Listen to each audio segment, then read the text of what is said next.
This, ladies and gentlemen, is something else. It's the relatively rare Volvo 480, and it was Volvo's attempt to make a sports coupe, and they did. This is the slowest one with 102 brake horsepower. This one's got 107 because the catalytic converter is out. It died, so we took it out. We still have to fix that, but we won't do that ourselves as we're going to sell it to a friend of mine, and he's going to take care of it. The reason we're selling it is because we've also got the Citroën BX, and that's taking up quite a bit of time and space and energy, so we can't keep them all.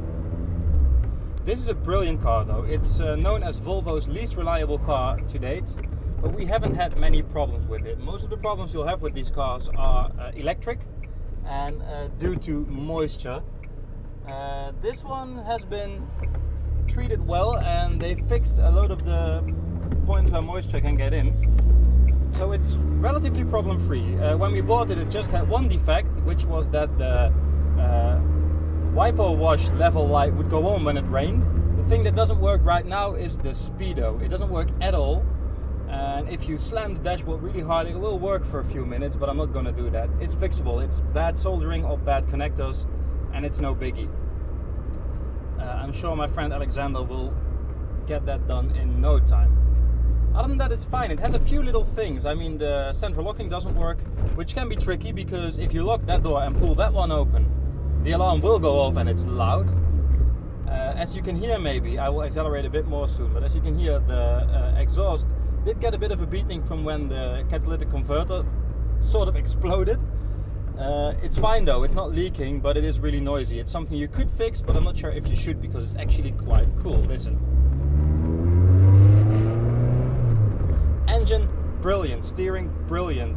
Rust, virtually nothing, which is quite rare for a car like this, especially since it's done more than 200,000 kilometers. It is remarkably comfortable. You'd say it's a sports car, so it has to be rough. No, it's really comfortable, yet it takes corners like a dream. I like to compare it to much bigger cars like the old E-Class Mercedes and the Saab 9000. It actually feels like a much bigger car than it is. It only weighs 1,000 kilograms.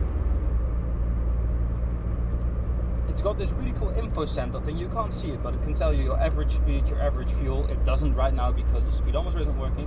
Your fuel range, oil temperature 56 degrees, engine temperature 69 degrees, and external temperature 14 degrees.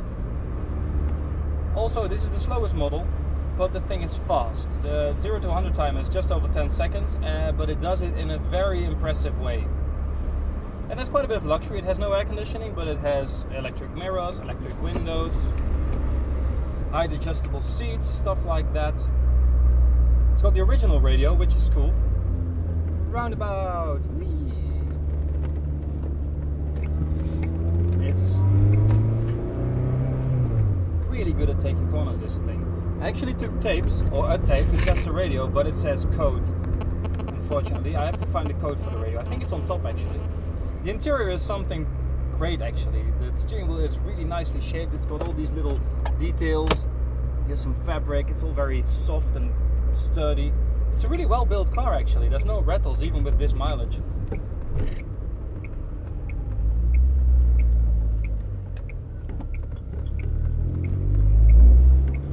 Here's a little acceleration for you. Pedal to the metal. Let's take it easy.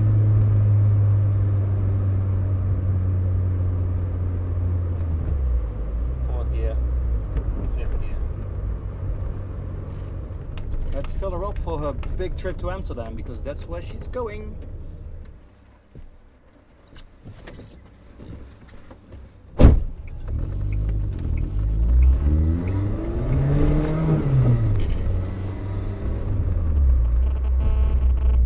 Steering is powered, and it's in my opinion one of the best power steering systems I've come across.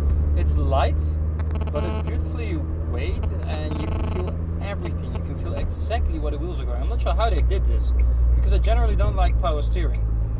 It just adds a bit of vagueness to the car, but this, it's light, but it's so obvious what everything's doing. You can feel the wheels working now. You can feel them wanting to go back. It actually goes back quite quickly, as you see. It has quite a bit of feel from the road and from the direction of the wheels to this power steering system. I think think I've driven about 130 cars in my life now. It's not that much, but I'm adding them by the by. And this is still definitely in my top 10, maybe even top 5. I never really made it top 5. It's got everything for it. It's quiet, it's comfortable, yet it's sporty and really quick.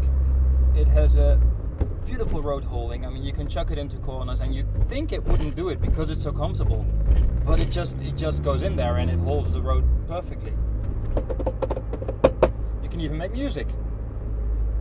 I'm really gonna miss this car actually. I hope it's as reliable as it was here at Alexander's, and I hope he enjoys it a lot, because it's his first car and it's a brilliant first car.